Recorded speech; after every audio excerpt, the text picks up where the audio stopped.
Right now, as we continue to celebrate the 50th anniversary of the release of A Clockwork Orange, we are very excited to share with all our listeners a very special interview that we conducted with Alex DeLarge himself, Mr. Malcolm McDowell. Hi there! You know, many actors, if not most, can play out their entire careers without even playing one iconic role. Malcolm McDowell achieved two within his career's first half-decade. And if Mick Travis in Lindsay Anderson's If and Alex DeLarge in A Clockwork Orange have cast a long shadow over everything that he's done since, McDowell has always been cheerfully honest about his priorities. Regular work is far more important to him than consistent artistic brilliance. In any case, as he told The Guardian in 2004, it's easy to be good in a Robert Altman film. You try being good in Cyborg 3. He was born Malcolm Taylor in Leeds on the 13th of June 1943 and was educated at Cannock Public School before turning down a university place in favor of working in his father's Liverpool pub, followed by a stint as a traveling salesman. But the acting bug bit shortly afterwards, and he joined a touring repertory company, taking on his mother's maiden name in the process.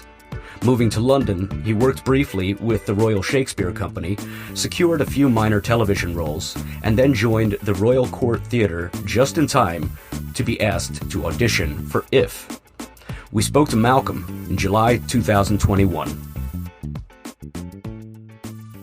Where are you? I am in Lancashire, East Lancashire. Well, I never would have guessed that. Whereabouts?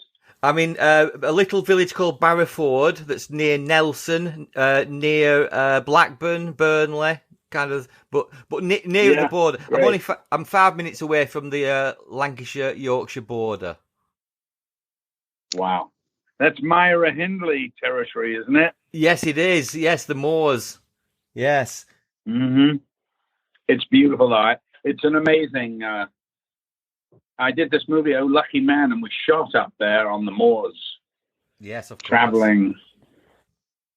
Yeah, it would appear, from what I know about Stephen's whereabouts, is that where you were born, Malcolm, was about 30 miles away in Horsforth and in Horsforth in Leeds. Yeah. Look, I don't remember anything about it because it was during the war.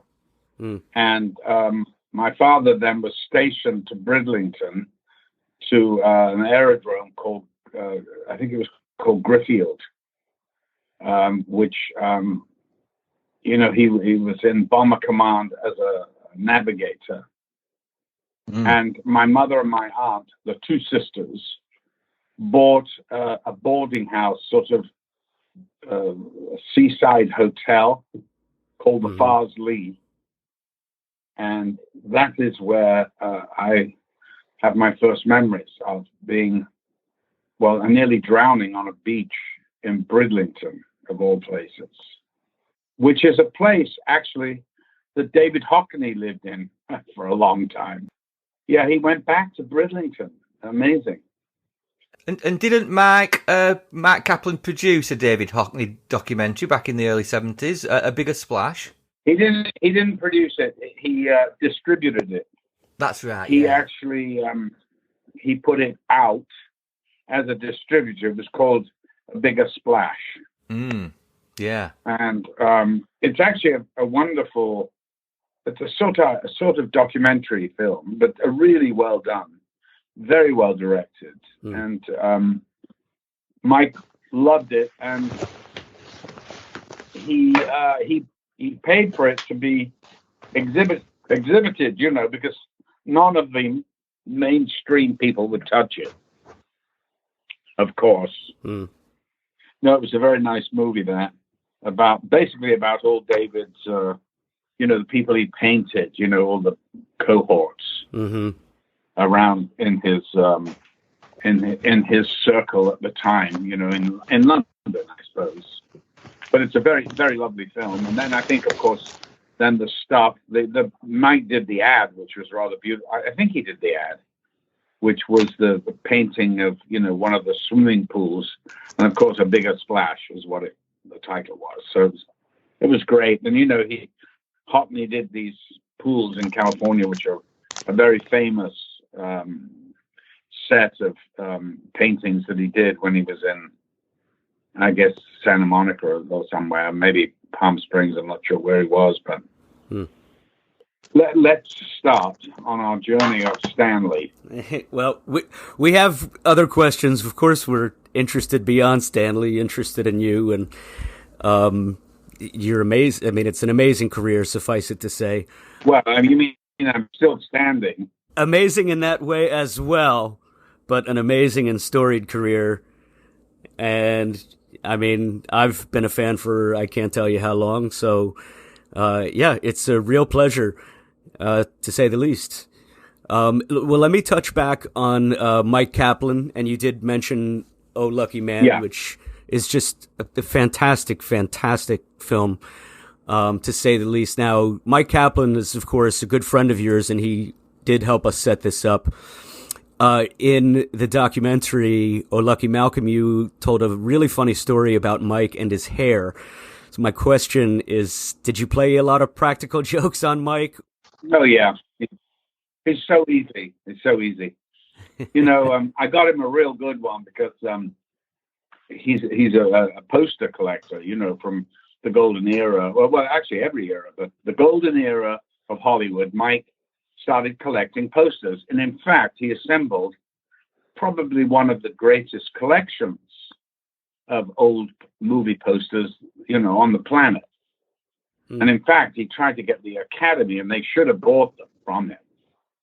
But, you know, for whatever reason, they didn't. They wanted him to give them, you know, but, you know, can't afford to do that. So anyway, just for a joke, on a whim, I called him up and I said, my name is Arthur Singapore, and I want to talk to you about posters.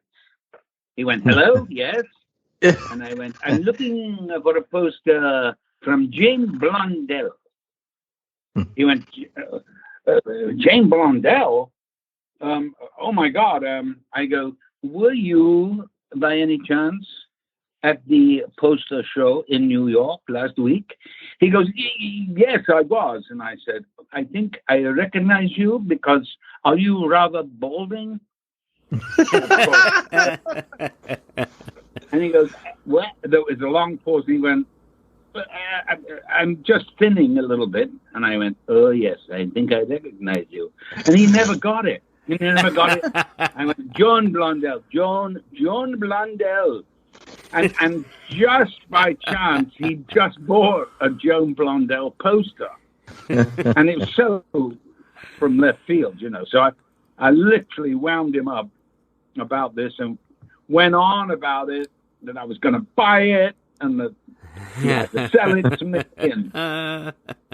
And he said, well, where are you from? I went, well, that's an impertinent question. I'm actually from Pakistan, on the border of Bangladesh. He goes, oh, do they have posters? I went, oh, yes, very, very nice posters. Yeah, very, very, very beautiful. Beautiful cinemas. Beautiful. Art Deco. Very nice. Left by the British pigs. He went, what? And I said, left by the British pigs. Those colonial bastards. And he completely bought the whole fucking thing. You know, it's great. Mike is a bit gullible, but, you know, he's a great friend. We've been through it every which way. And he never caught on. He never caught on to that one. He never caught on to that one, no. And in fact, I didn't tell him about the, you know, the rubbing of his nails, the friction and all. I didn't tell him about that I tricked him about that for, I think, 20 years. And I suddenly went, did I ever tell you, by the way, that was all bullshit? He went, what? What? And you're such good friends, and yet he didn't recognize one of your impressions, your accent voices. No, and to be honest, they're really not that good. But he gets so into the story. And, you know, the thing is, you've always, when you pull a joke like that, you've always got to find something, a kernel of truth. Mm-hmm. And if you can get a kernel of truth, then you're off to the races. Then he Right. believes everything. I called him once, and I called him up, and he wasn't there. So he had these fucking cats called Kitty Wart and Kitty Wart. I forgot the other one anyway. I called it Halloween. I called him up, and I went, Mike, you there? I'm gonna fucking do you with a fucking cat. String those fucking cats up and fucking Kitty Ward and the fucking and click. I thought, well, I kind of let him know who it was. No, Right. he called the neighbors, the fucking security watch, home security watch people, Oh my and he God. had the fucking cat guarded, and oh my God. I mean, you're kidding. What? You knew it was me. He goes, no, what? I mean, he's That's so brilliant. fucking gullible. Yeah, well, you need I that know. too on the receiving end. I can't do it anymore because I don't want to give him a heart attack. He's getting too old, Right, right. It would be That terrible. is hilarious. That is hilarious. Well, later on, I want to ask you about, of course, Stanley was famously a practical joker, and we got a question for you about that. But let me ask you a few about, of course, A Clockwork Orange, if that's all right. Yeah, that's the whole reason we're. Yes, and I have other questions for you outside of Stanley, of course. But so to get to the meat of the matter, it is, of course, well known that Kubrick wanted you to play Alex after seeing, your really amazing performance in Lindy Anderson's brilliant film, If. What do you remember about hearing from and then meeting Kubrick for the first time? I got a call from my agent who said, this director, Stanley Kubrick's trying to get hold of you. I went, well, does he have my number? He goes, oh, can I give it to him? I went, yeah, of course. Now, I kind of got a little confused because I actually thought it was Stanley Kramer for a split second. It's a very different animal entirely, but Yes. and then I was shooting a movie in Boreham Wood at EMI, the last throes of the British film industry, being directed by Brian Forbes, called The Raging Moon, from a screenplay by Sheila Delaney. It was a lot of fun to do. And Stanley called me and said, could he see me the next day? I said, I'm at Boreham Wood. He goes, well, I live in Boreham Wood. I said, oh, great. So I could see you in the lunch hour. He said, great. So I got my driver, Tommy Lee, was this great Cockney driver that I had in those days, who kind of did all my, every time I worked, Tommy would come with me. So we drove over to Stanley's house called Abbott's Mead. Went in, he took me into a tiny little kind of a study. And I walked through like the living room, but there were all these sheets up on the walls covering, I don't know whatever he had on the walls. Of course, later I was to find out it was all stuff, about locations. But I think all that stuff must have been about Napoleon because, he'd put Clockwork Orange aside when he decided he couldn't cast it. He couldn't find anyone that he wanted to play the lead. So anyway, I went into this thing. We just chit-chat for 45 minutes. And I said, well, I've got to get back because I'm first up. And I said, is there anything particular you want to see me about? Like, fuck, he dragged me out of the thing. So he said, yeah. Now I could see a certain reluctance on his part to divulge the actual name of the book that he was about to give me, which sort of amused me because, of course he had to give it to me because I had to read it. But so he eventually said, have you ever heard of Clockwork Orange? And I went, no. He went, really? Really? It's quite a cult book. I went, well, I'm sorry, I haven't heard of it. He goes, well, I'd like you to read it and call me. So I said, okay, great. Okay, thanks, Stanley. And off I went. So I go back to work. I work. And that night, I started reading the book. And God, it was a little struggle to get through it. Mm-hmm. The first time, you know, with all the language and all that, having to go back to all that. Yeah. And, but, you know, so anyway, I got through it. Took me a couple of days to read it. And I thought, well, I better read it again because I didn't really take anything in that much. It was just a little overwhelming. And the second time I read it, it went pretty much cover to cover. And I realized what an amazing book it was. And what an amazing subject. And what brilliant ideas and imagination that Anthony Burgess had. Read the language, read the whole envisaging a futuristic world, somewhat futuristic anyway. Mm-hmm. And I thought, well, I better read it again. You know, I mean, by this time I realized this is not Stanley Kramer.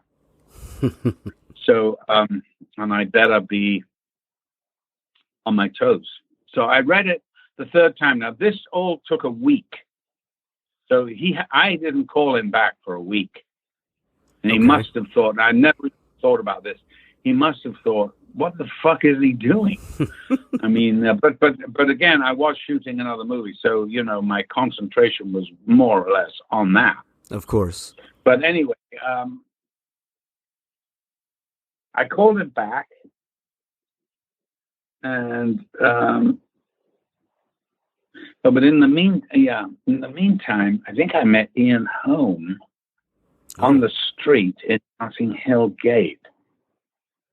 And I was at Stratford with Ian, and we were friends. Although I didn't see him much socially anymore. But and it had been a few years since. Well, I guess we were at Stratford together in '65. Now we're talking 1970. Okay. So 5 years I've seen him. So I see him on the street, and we, you know, it was like old friends, you know. And what are you doing? I said, I don't know. I think I've been offered this thing from Stanley Kubrick, you know, and I could see him visibly quite shaken.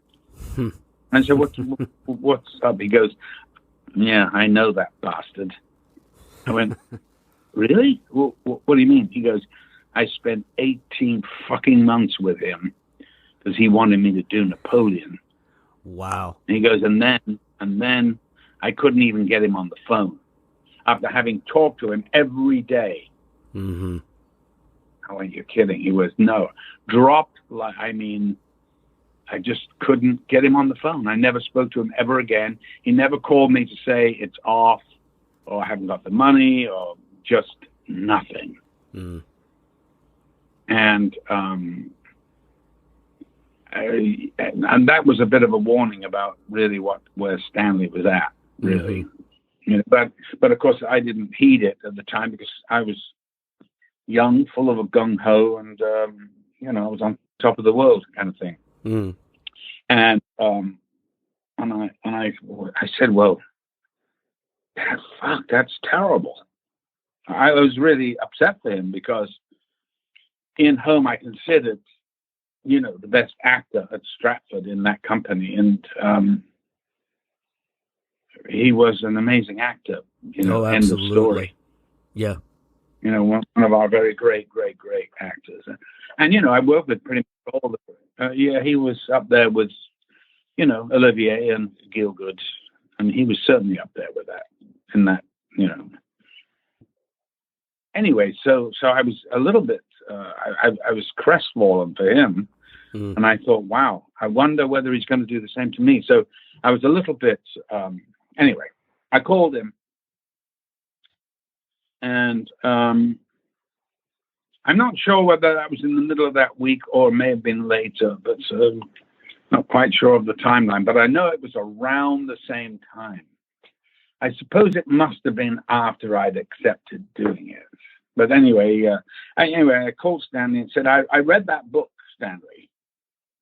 And he said, yes. And I said, well, now, I must have had the meeting with, just the coincidental meeting with Ian on the street, because I said to Stanley, well, this is just an incredible book, Stanley, and I don't even know how you're going to shoot this, but he goes, well, I've got a few ideas. I said, I'm sure you have. And I said, look, are you offering me the part or not?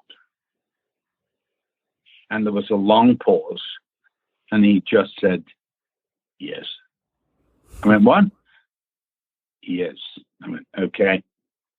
Now, he didn't want to offer it to me on the phone, but, I thought, well, I better get to the bottom of this, because now Ian's just told me he fucked him over.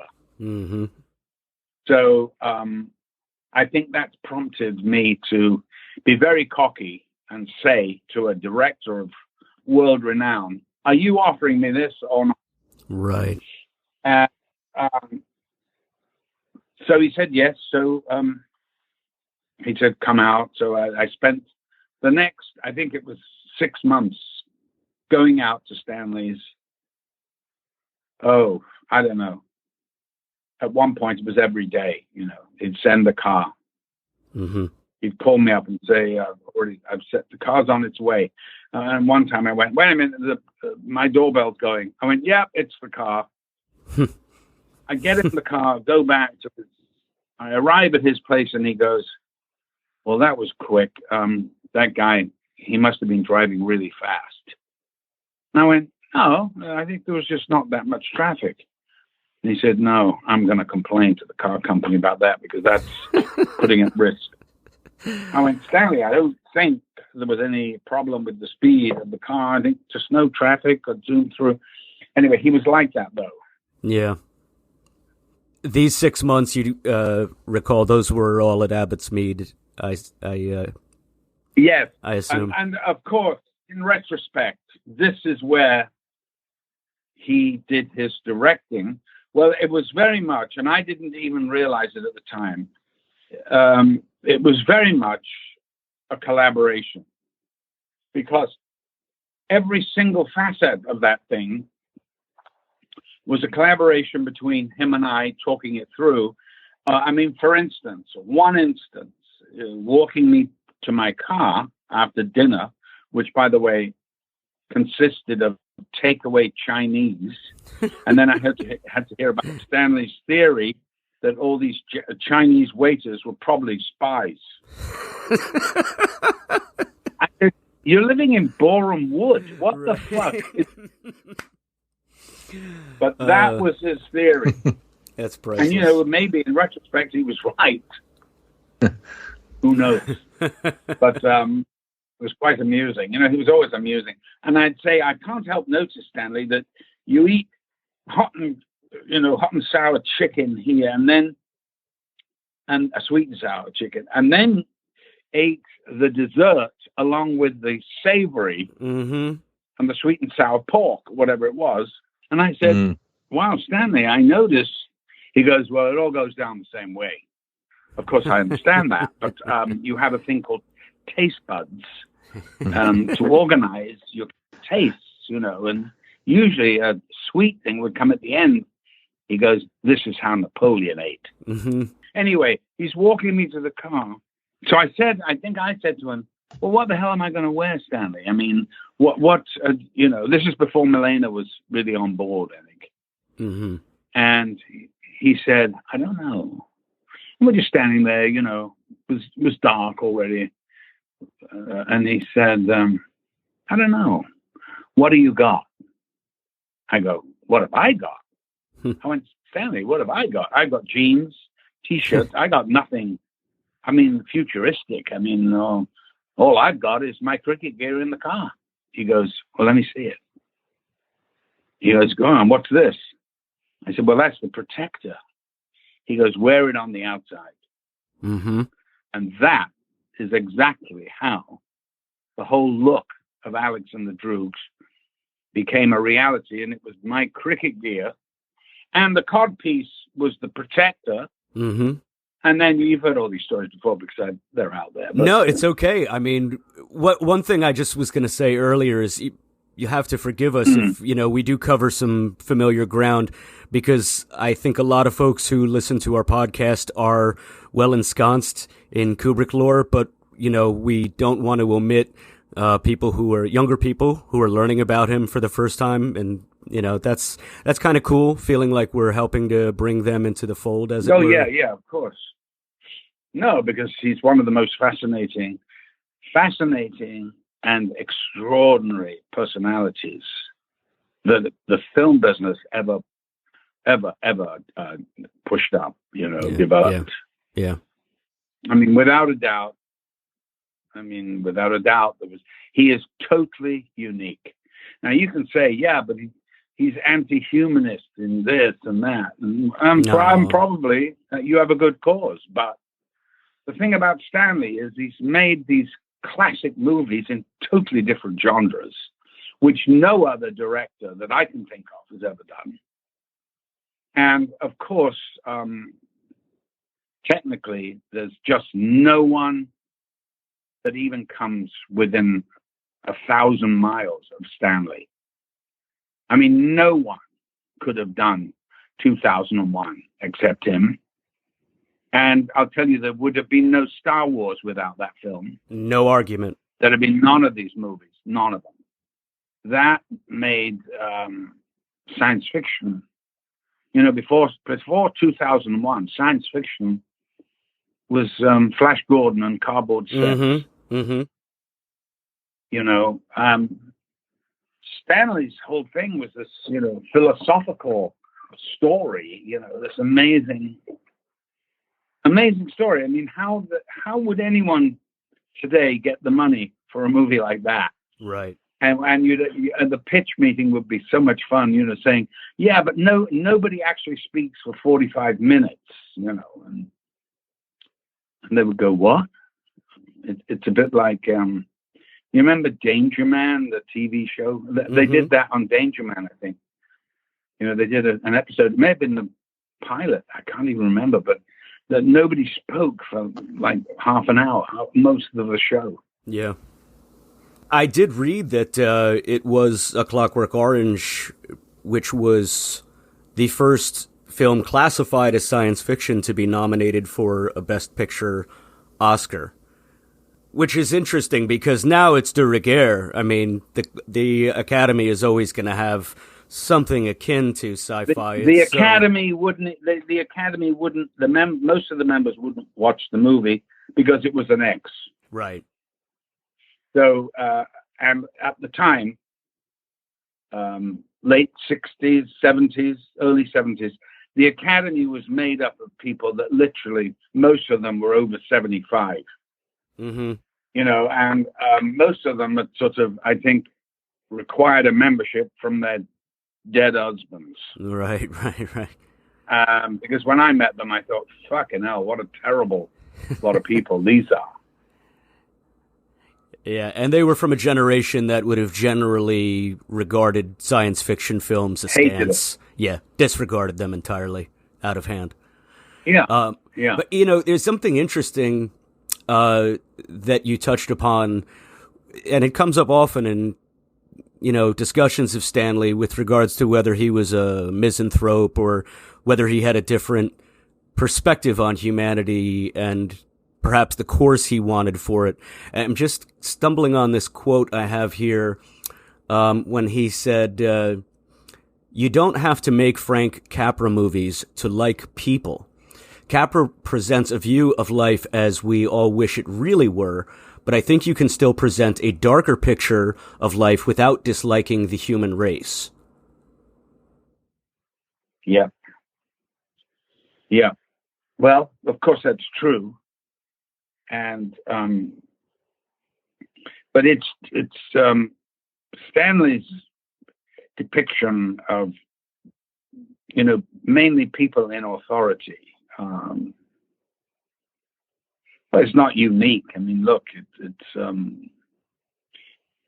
I mean, it was very interesting because, you know, really the script was very skeleton-like. Mm-hmm. I mean, a few bits of dialogue, which were cribbed from the book, of course. Mm-hmm. And I literally had the book with me at all times. And when we came to a new sequence, I would read in the book. And I was able to say, no, Stanley, no, you got that wrong. This is, and he'd look at me, I go, no, this is what it says in the book. And he'd go, okay, yeah, okay, yeah, all right.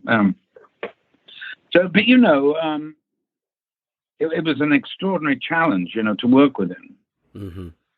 Because, as I found out as we went on, that, you know, he expected you to come in and come up with something that he could shoot, and he would only shoot magic.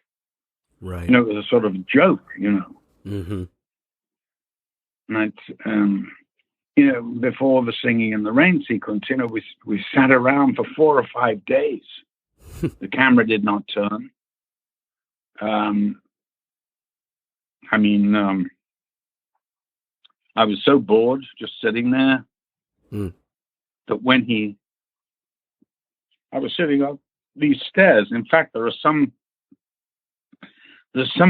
photographs, stills of me sitting on these steps in this house, which are the steps that Patrick McGee gets kicked down when we first rush in. Okay. And as he passed me, he just said, "Can you dance?" Now, he'd not said anything to me for 4 days, 5 days. I think it was on the 5th day. He suddenly, because I kept saying, "Look, you've got this written here. They come in and, well, it was written in the book too, so it's not Stanley's fault." But I said, and we had just shot the end. Now, the end, we hit it out of the park. You know, we all knew that was brilliant. Whatever you can say about the movie, the end is just fucking magical. Yeah, it is. Yeah, you know, in the hospital bed, and the transfer, the transformation back, and that whole thing was, you know, we just knew that was a home run. Right. So, and it was in a certain, it was a heightened style. And so to come back now and have a sort of realism, a sort of realistic, was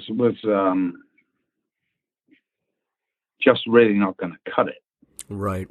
Do you feel that you were given a certain amount more freedom by whatever process allowed you guys to discard the skeleton script and work from the copies of the book you carried on you?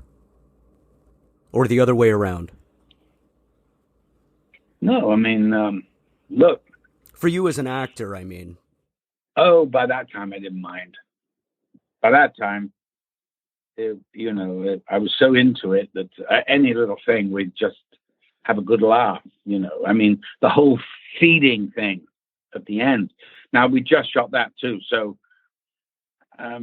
you know, that was a sort of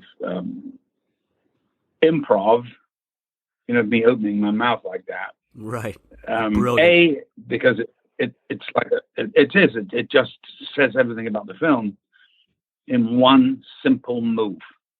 And the reason I did it is that Anthony Sharp, who played the minister of the inferior, had to have this long speech of wrapping up the movie. And I could see Stan when he's supposed to be cutting my steak. And I could see Stanley thinking, I'm going to have to cut this. I could see that going on. I knew every move. I was a few steps ahead all the time about that because I knew him so well by this time. And so to hurry him up, I gave him that quick, you know, cuckoo in the net kind of thing. and which hurried him up. And by the time I saw Stanley in my periphery vision, he had a handkerchief stuffed in his mouth. He was laughing so hard. And of course, I knew that, and Anthony Sharp knew that was the end of that. So Right. Brilliant. He wasn't too happy. But so it was a heightened style. It not realism. It was real, but not realistic. Mm-hmm. And that's a very important distinction. I think many fans would have to concur with that. That's a perfect assessment. Mm-hmm. Everything was pushed to the limits of believability. Yes. He, I remember laughing with him and saying, "No wonder you like Peter Sellers." Right. He'd just do funny voices and because he'd say, "Show me." Mm-hmm. And when I asked him rather naively before we started shooting, because I was used to working with, very nurturing directors like Lindsay Anderson. And I said, "Stanley, well, how do you direct?" And he goes, "Well, I don't know." He goes, "Listen, I don't know what I want, but I do know what I don't want." Yes. Never a truer word spoken. Mm-hmm. Sums him up to a T. Brilliant. Absolutely. Yeah. Now, you mentioned perhaps there was something you just shared that you don't know if you shared it before or not, and at the risk of asking about a story you've told so many times, the second scene when the Droogs meet the drunken singing tramp under the subway at Wandsworth. Oh yeah. Just have to ask: is there anything, or are there any particular memories that you've not been asked about or haven't shared over the years about the shooting of that scene? Well, that was a reshoot. Originally, that scene was supposed to be. It was actually a tragic story. It was Willie Russell. I'd seen Willie Russell. I cast a few of the key parts, mainly Warren Clark, who he'd seen. I didn't know this. Seen on a video, and said no. And I kept saying, "Why am I still, auditioning guys for this part when Warren it was written for him?" Right. I mean, it's Warren. I mean, go see him in this play called Home. You'll see. I mean, I was really got frustrated with him because he'd call me in to read with the other contenders, and they were terrible. I mean, they weren't terrible; they just weren't right. Right. Anyway, so Willie Russell was also in a Lindsay Anderson directed play called. God, it's about the tent going up. In Celebration. No, not In Celebration. It'll come to me anyway. They go in and all the workforce build this marquee, and at the end of the first act, the whole thing magically just billows up into this huge marquee that fills the stage. And the Contractor, it's called. And Willie Russell played the old guy, and I said to Stanley, he's just a marvelous actor. You should get him for the old guy. So originally, and in the book, it was an old guy who was leaving the library with these rare and wonderful books. And Alex and the Droogs set upon him, grab hold of these rare and beautiful books and start ripping them up. Right. And throwing the pieces in the air and going, "There's a mackerel of a cornflake for you." That's the only line I remember. I thought it was a great line. It is. And so we shot that amongst these great big, like plastic ducks that were in Aylesbury Town Square or something. They had these absolutely hideous plastic ducks that were 20 feet high or something like that in Aylesbury, in the center of the town. And that's where we did it. And, Willie he was 80 odd, and he was extremely good. And then when we came to do a few a little while later, we came to do the scene of retribution, which is in the library, when Alex comes in to get solace and to read the big book. Right. And he goes, I know you. And he gets all these old stooges in the library to attack him. So that's what happened. It was, more what the book was. But Stanley didn't trust Willie to know the lines. And, he's an old vaudevillian. So when he came to rehearse, he had the lines written on the back of an envelope just to give him security. And I knew that. And Stanley thought he didn't know the lines and fired him. And I really? went, fuck that. I was really bummed out. Yeah. And of course, then I had Lindsay on the phone. He goes, what is that fucking idiot doing? To poor Willie. I went, don't. I know. I'm really upset about it too. I said he was great. He was just the way Stanley is. Listen, he wanted to send the continuity lady, June, whatever her name was, June something, to Patrick McGee's flat to go through his lines for the next day. And I said, Stanley, please don't do that. For God's sake. Look, Patrick is one of Ireland's greatest actors, if not, one of ours. Fantastic actor. A fantastic actor. And I said, it's a total insult to send someone over to go through lines with him, and that's like an amateur. And in any case, he won't be in, so, he can be banging all night on the door. He goes, well, where's he going to be? I went, he'll be at the pub, of course. I went, oh, okay. So we stopped that one. That's interesting. I mean, it's in that it is new knowledge to us as far as our knowledge has taken us. I've read only that Billy Russell had taken ill and was unavailable to do the retribution scene. So, of course, we take your account as truth. No. That's just, that's really interesting. Thanks for sharing that. No, I'm afraid not. And Stanley was very quick to move on. He was paranoid about actors anyway. But about actors, I was in a very privileged spot because I was really like his cohort, his alter ego or something. And I'd say, I can't think of anything to do in this scene. Why don't you go have a piss? Because you always come up with something. And we'd joke about it. And he would go and have a piss. And he'd come out and he'd go, well, what if we... And I went, now we're talking, Right. And... interesting. But, when you think about it, that he wouldn't turn the camera unless it was going to be magic, Right. So we just, that's what we went for. Every scene had to have something extraordinary going on, whether it was written in it or not. Right. Well, speaking of that, to your point, we're aware of roughly 10 scenes that were shot but not added to the final film. Just wonder if there were any you wish that had been left in, either based on how you felt about your acting in the moment or what you felt it might have offered the film as a whole.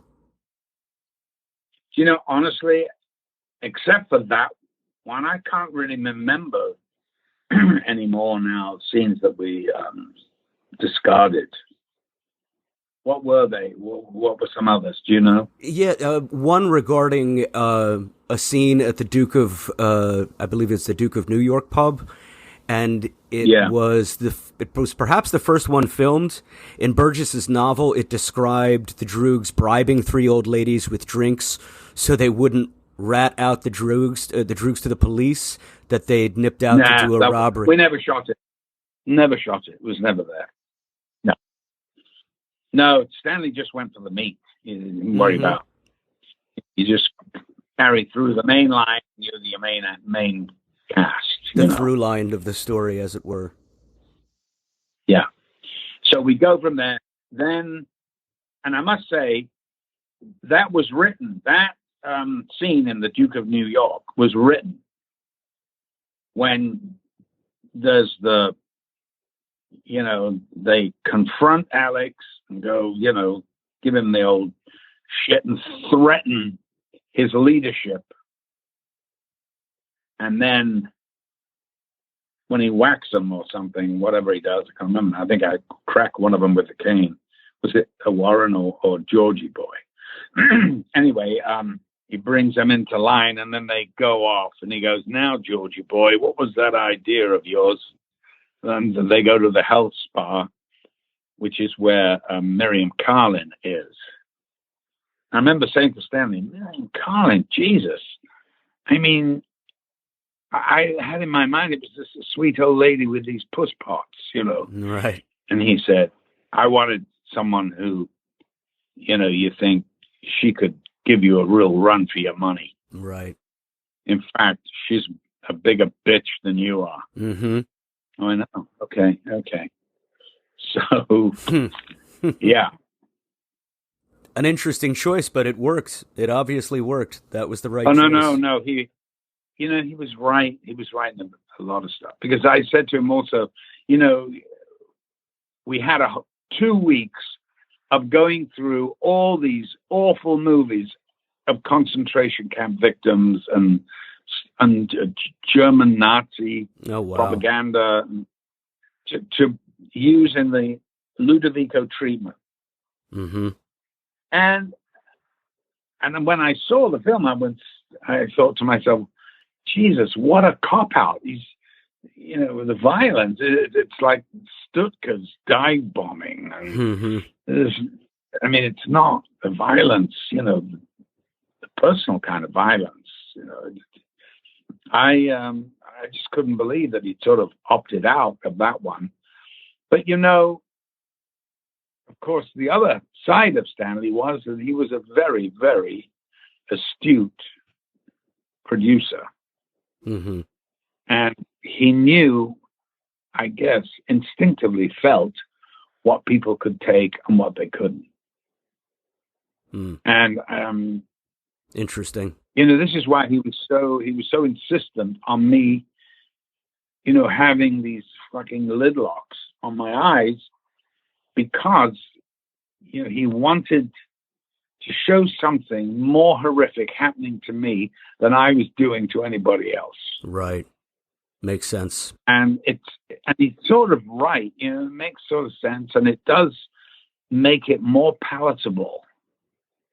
So don't forget, this is the first time ever where the leading man in a studio movie was an immoral man. Yes. This has never happened before. Yes. This has never, ever happened before. Indeed. This is before Silence of the Lambs, all these movies. Right. Way before. But this is so groundbreaking. So, and not an anti-hero either, an amoral man, as you say. Yeah. He's a murderer, rapist. Yeah. Not the anti-heroes of the old westerns, etc. No. Or even of Look Back in Anger, all that sort of stuff. Right. But the only one that comes close was Richard III. Yeah. And that really, it's a period piece. You don't really think of it in those I terms. can see that. And it's Shakespeare. Of course. But he is like Richard III in a way. Yeah. So that's the closest, Great analogy. And it is Shakespearean with this language. Oh, yes. And that's absolutely. why I decided to do it in a northern accent. And Stanley had no idea why. He goes, that was interesting. You're doing it that way.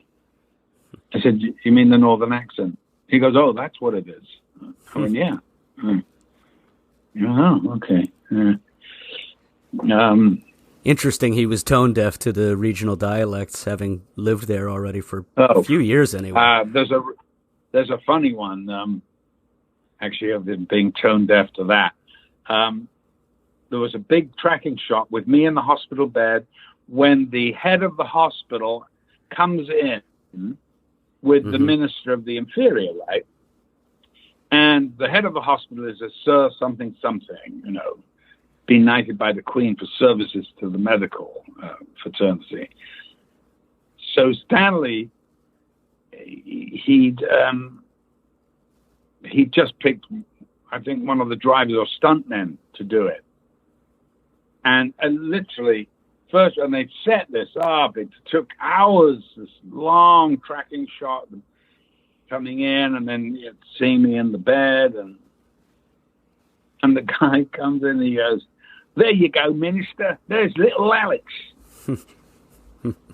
And I sort of looked up and started giggling. He goes, "God, what are you? What's the matter? Why?" I went, "Did you hear this? This is eminent, this eminent surgeon talking like a barrow boy. That is Stanley. What are you doing?" He went, "Oh my God!" So then he listened the next take, and he went, "Okay, cut. Okay, all right, let's take a break here." And of course, then he goes, "Oh, we're going to have to stop shooting today, and we'll recast it." And Anthony Sharp said, "Oh, I have a friend who could do that." He went, "Good, bring him." So he brought him the next day. Yeah, just like that. Just like that. Wow. That sounds like Stanley. Yeah. I said, he was talking about mum and dad, and I went, my dad should be, what's his name? Stone. Philip Stone. Philip. Yeah. Who I'd seen in, I think he was in The Contractor too. But I loved him as an actor. I'd seen him in a lot of David Story. Oh, yeah. Great actor. Yeah, you've got to get him. He was a lovely guy, and I worked with him a few times. And so he cast him, right off. So, but for some reason, he had a reluctance to Warren, and this went on for months. Who's playing them? Not cast. No. I've told you. So, and then I was over talking to him about something else, and the intercom came on, and Margaret, his secretary, said, "Stanley, Warren Clark's here to see you." And of course I heard it. And he'd never mentioned it to me, of course. Right. So, didn't want to give you the satisfaction. Yeah, he looked at me, exactly. He looked at me and he goes, "Do you want to say hi to Warren?" I went, "Yeah, may as well, as he's here." And of course, I was talking to Warren. Now, he was also in Home with Gielgud and Richardson. Oh, wow. And also one of the, with and the two ladies, Dandy Nichols and Mona Washburn. It was a spectacular play that was picked up for Broadway. And they were picked up for Broadway, and Lindsay directed. So Lindsay knew that I wanted Warren to come and do Clockwork. And he kept saying, "Look, if we get we're probably going to go to Broadway. Now, if that's the case, you better you better tell him to make his fucking mind up." And I said, "Look, it's something to do with me. I can't, would somebody rush you about casting? No, I can't rush him. He won't, take any interest in me." So, so I go in to see Warren. We're saying hi. This is in the annex at Abbott's Mead and all that. And he goes, "Well, as we're here," he goes, "Malcolm, should we read the scene?" And I went, "Wow, what a great idea. Okay." So we read the scene. Stanley then asked me to step outside with him. I went, "Okay." He looks at me and he goes, "This guy's great. What shall I do?" I said, "You go right back in there and you ask him to be in the movie. Say you really want him in the part." Of course. He goes, "Well, you want me to do that?" And I went, "Yes." He didn't want to do it. He wanted somebody else. He wanted the casting. And I went, "Stanley, it's too late for that. Go in and ask him, because he's about to leave for fucking New York in a month. You know, so of course he goes in and says, Warren, listen, I think you're really great. I really want you to do this. Warren goes, oh, okay. And, then of course that night I got a call. He goes, well, that's a fucking joke. Now I've got to re-rehearse the nights with somebody else in that part.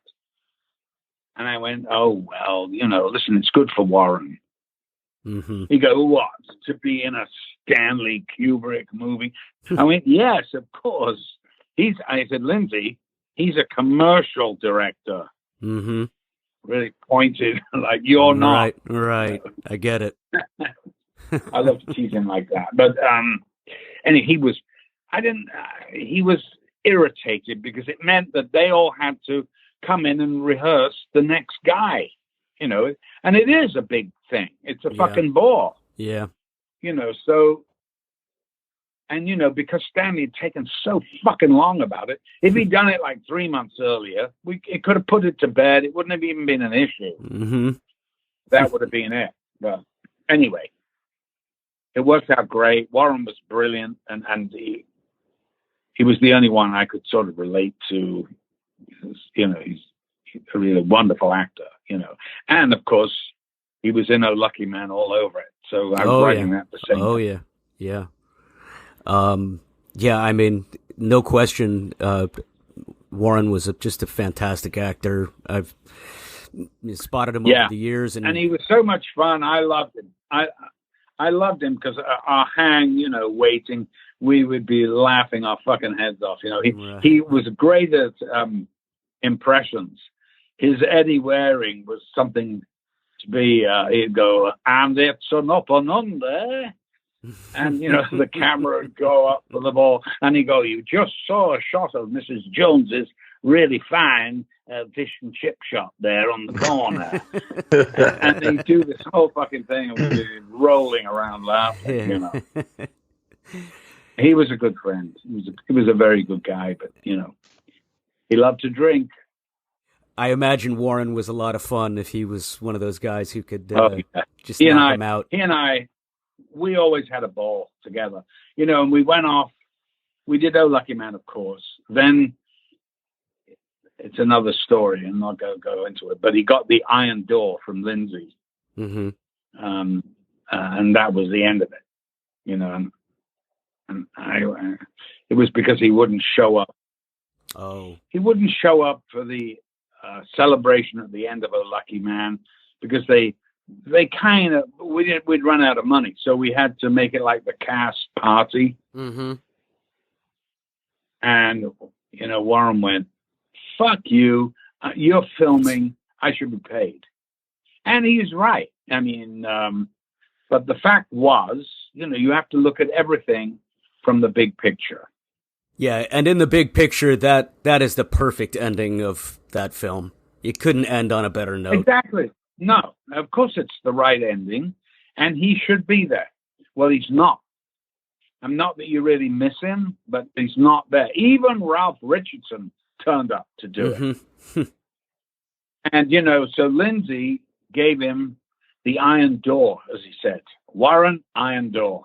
Right. So when he was out of any casting of Lindsay Anderson from that time on. And that was it.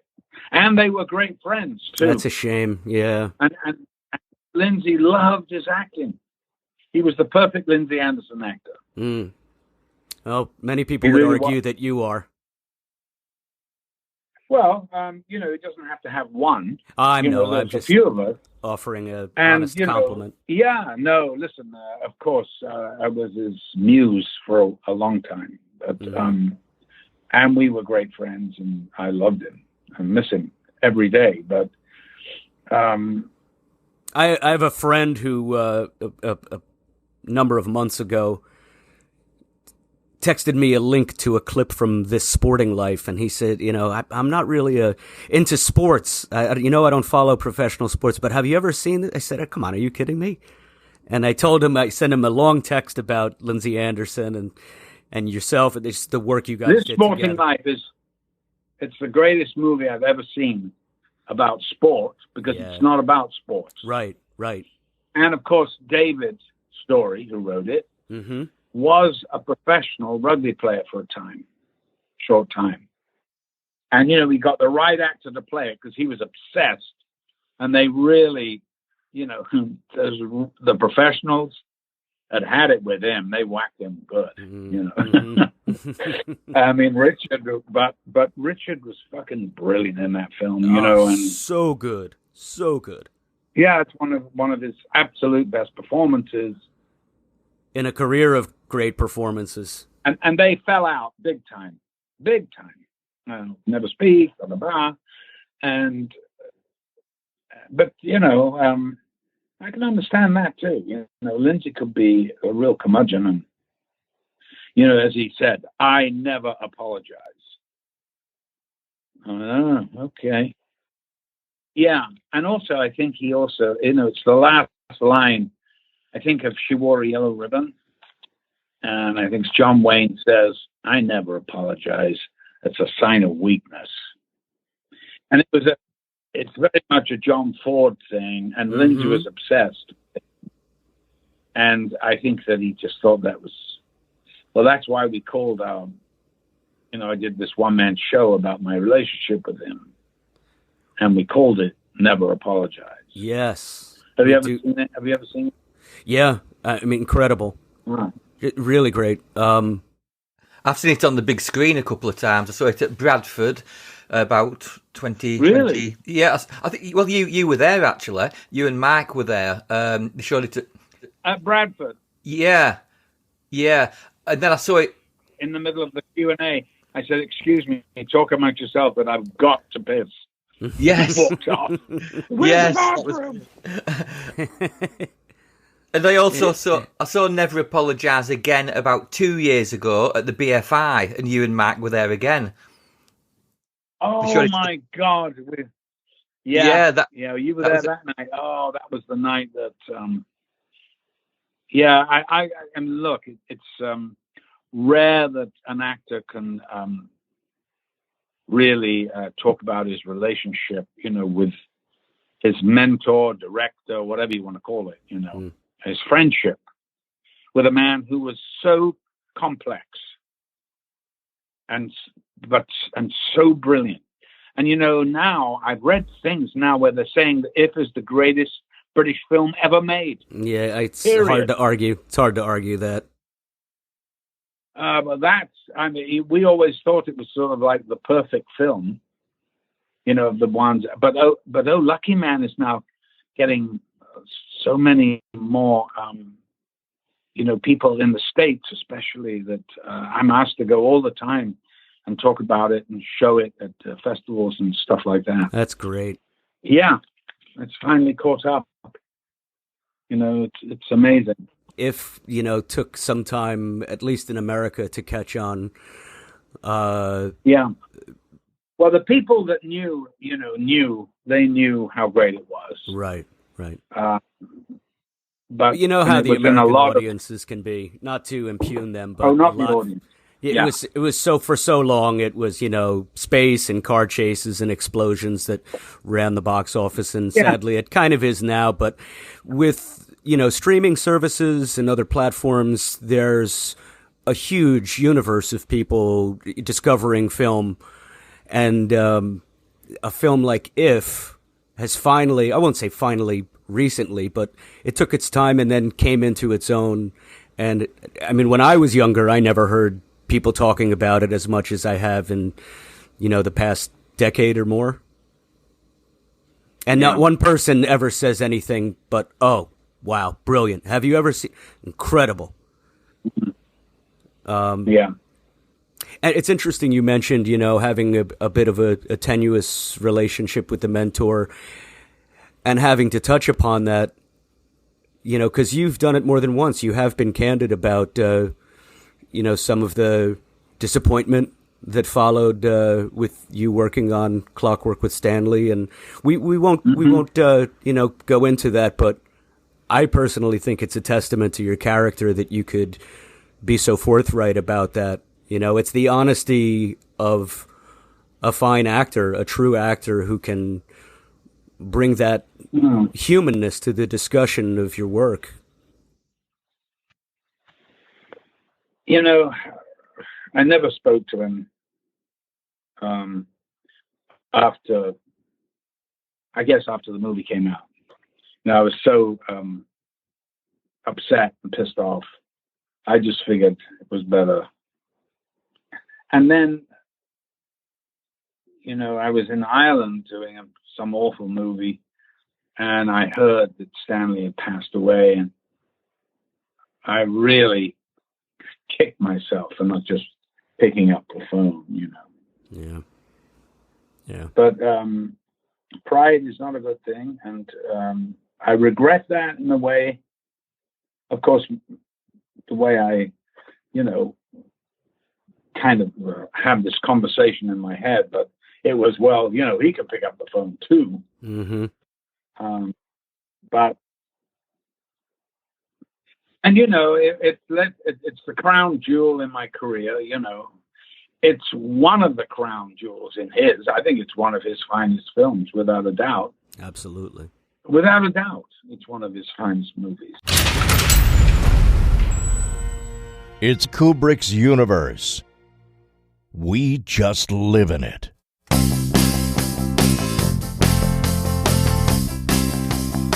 We have taken very thorough precautions in this podcast against broadcasting anything which might only be attributed to human error. These guys aren't scientists. They're making it up as they go along. Thank you for listening to the Stanley Kubrick Podcast. Come back soon. It was real nice talking to you. Bye. Over and out. This show comes to you from the Stanley Kubrick Appreciation Society.